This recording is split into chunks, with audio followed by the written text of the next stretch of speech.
क्रमांक 1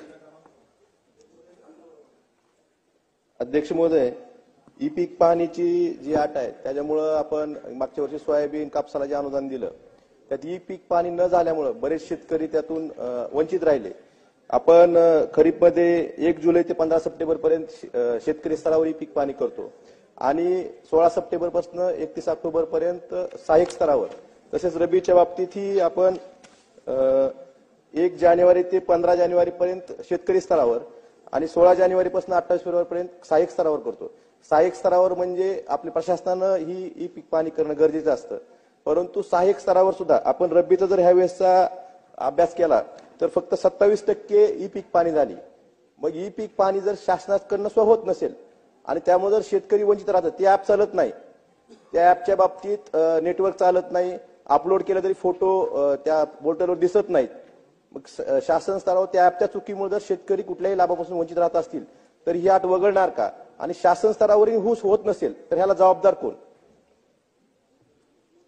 अध्यक्ष महोदय, सर्वप्रथम ई पीक पाहणीचं महत्व हे आपण लक्षात घेतलं पाहिजे।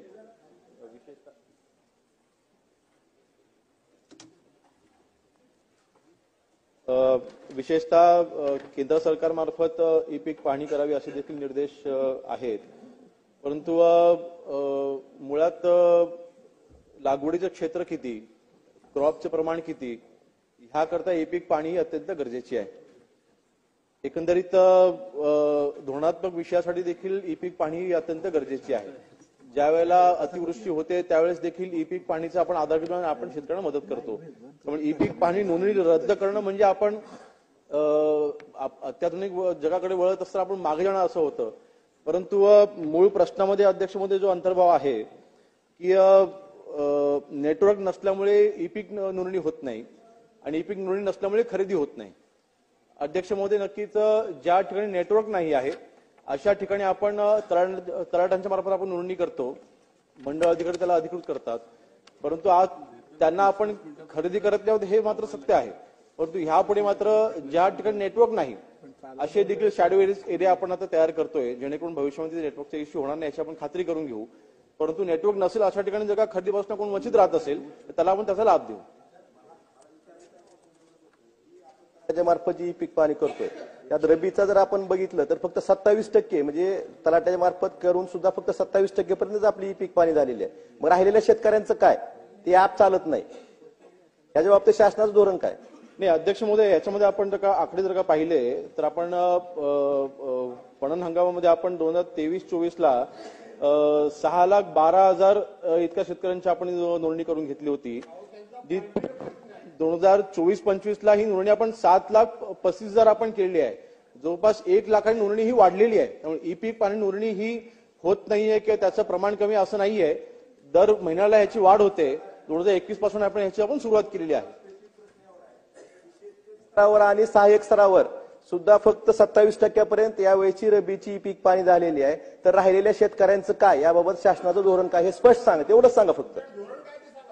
27%। मी आपल्याला कागद देऊ शकतो, सगळ्या विभागाची आकडेवारी आहे माझ्याकडे। यात कोकण विभाग फक्त 4% आहे, नागपूर विभाग 26%, नाशिक विभाग 49%, पुणे विभाग 13%, सगळी मिळून फक्त 27% ही पीक पाहणी झाली। राहिलेल्या शेतकऱ्यांच्या बाबतीत शासनाचं धोरण काय? म्हणजे शेतकरी स्तरावर झाले, परत तलाठी स्तरावर झाले, मग राहिलेल्या शेतकऱ्यांचं काय?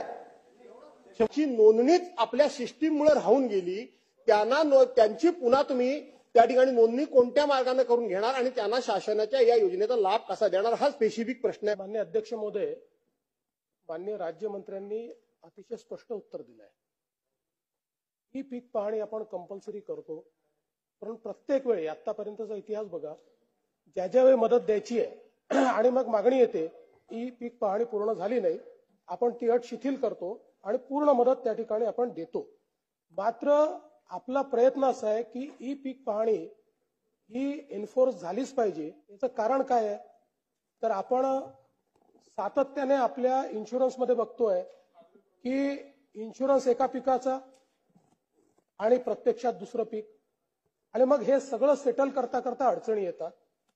आपल्याला बीड सारखी एक घटना लक्षात आली की ज्या ठिकाणी सरकारी जमिनी आहेत, कोणी शेतकरी नाही, आणि त्या ठिकाणी त्यांनी इन्शुरन्स काढून टाकला आणि नंतर मग ते क्लेम करणार की आमचं त्या ठिकाणी पीक आलं नाही, ते नष्ट झालं. आणि म्हणून ई पीक पाहणी हा तेवढ्याकरता आपण कंपल्शन केलेलं आहे, कारण कंपल्शन केलं तर हळूहळू ती वाढेल. आता आमचे 2 प्रयत्न याच्यामध्ये आहेत. एक, कारण असं लक्षात येत आहे की सरकारी स्तरावर तलाठी असतील किंवा तत्सम सगळे अधिकारी असतील, खरं म्हणजे एवढी मोठी यंत्रणा आपल्याकडे कृषी आणि महसूलची आहे की आपण 100% पीक पाहणी करू शकतो. पण त्याच्यामध्ये कुठेतरी एक कचराही म्हणू शकतो आपण किंवा जाणीवपूर्वक म्हणू शकतो, त्याप्रमाणे ही ई पीक पाहणी पूर्ण त्या ठिकाणी करण्यात येत नाहीत. कारण सांगितलं जातं. आज थोडा बहुत डोंगरी भाग सोडला तर महाराष्ट्रात असा भागच नाही की ज्या ठिकाणी नेटवर्क येत नाही. फार कमी भाग आहे. म्हणजे तो 5 किंवा 60% भाग असेल. 93% महाराष्ट्रातल्या भागात नीट नेटवर्क आहे.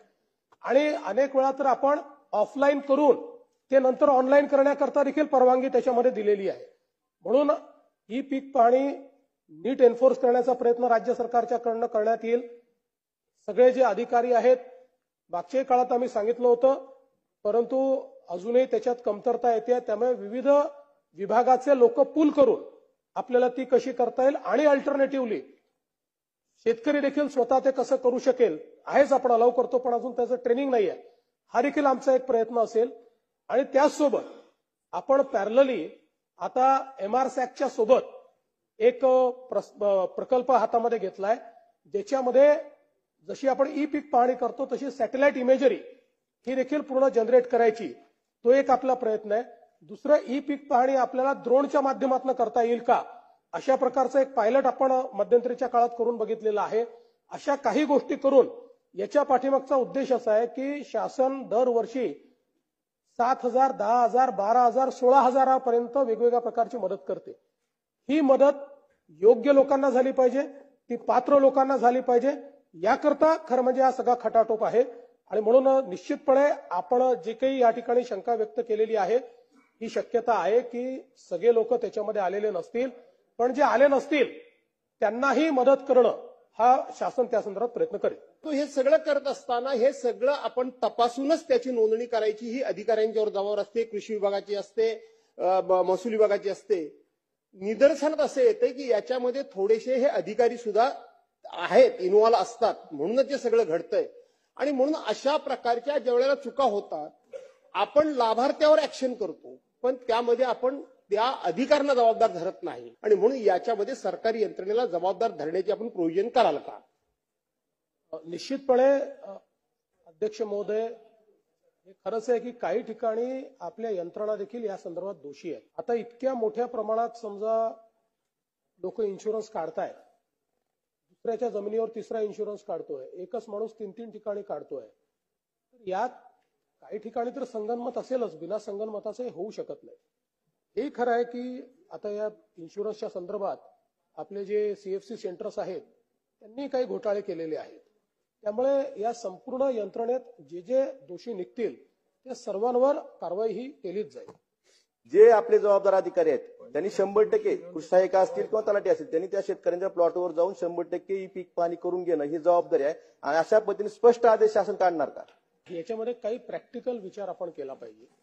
उदाहरणादाखल जेव्हा आपण ऑफलाईन आहोत त्यावेळी नियम काय आहे, तर त्यांनी दरवर्षी 7/12 नोंद केली पाहिजे पीक काय आहे. कुठेतरी चेक करून नोंद होते का? फार कमी होते. चेक केलंच जात नाही. त्यामुळे सरसकट नोंदी होतात. आता टेक्नॉलॉजीमुळे हा प्रश्न त्यांच्यासमोर निर्माण झाला की पहिल्याच्या ज्या सवयी होत्या की घरी बसून लिहून टाकायचं 7/12, आता ते करता येत नाही. ई पीक पाहणीमुळे तुम्हाला त्याची जिओ टॅगिंग होतं, त्याची नोंद होते, त्याचं चित्र, जे काही सगळ्या गोष्टी त्याच्यामध्ये होतात. आणि म्हणून जसा हा प्रश्न आहे तसा हाही प्रश्न आहे की तलाठी आपल्याकडे किती आहेत, त्यांच्यावर कामाचा बोजा किती आहे. त्यामुळे नुसत्या तलाठ्यांच्या भरोश्यावर हे करणं हे शक्य नाही आहे.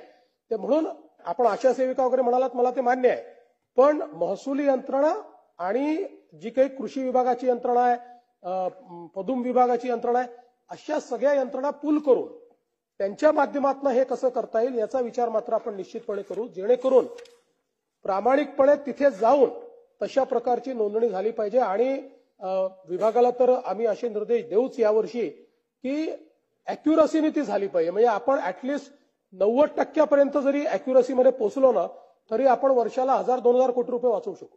शक्य असेल तर हा जिल्हा परिषद कृषी विभाग आणि आपला कृषी विभाग याचं डुप्लिकेशन ऑफ वर्क टाळायचं असेल तर हा कृषी विभाग आपल्यासोबत मर्ज करा, माणसंही भेटतील.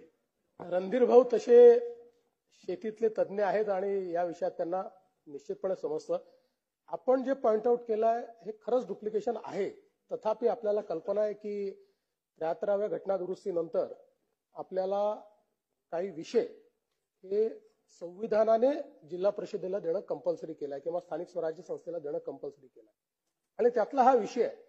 पण मला असं वाटतं की या संदर्भात म्हणजे मी आपल्याला देखील विनंती करेन की आपला याच्यात चांगला स्टडी आहे. आपण याच्यामध्ये थोडासा अभ्यास करून जर हे डुप्लिकेशन टाळण्याच्या दृष्टीनं आणि रिसोर्सेस पूल करण्याच्या दृष्टीनं काही आपल्याला त्याच्यात धोरण आणता येईल का, काही त्यांचे कामं जे आहेत त्या कामांमध्ये काही वाटप नीट करता येईल का किंवा डुप्लिकेशन कसं टाळता येईल असा प्रयत्न जो आहे तो प्रयत्न निश्चितपणे आपण पुढच्या काळामध्ये करू.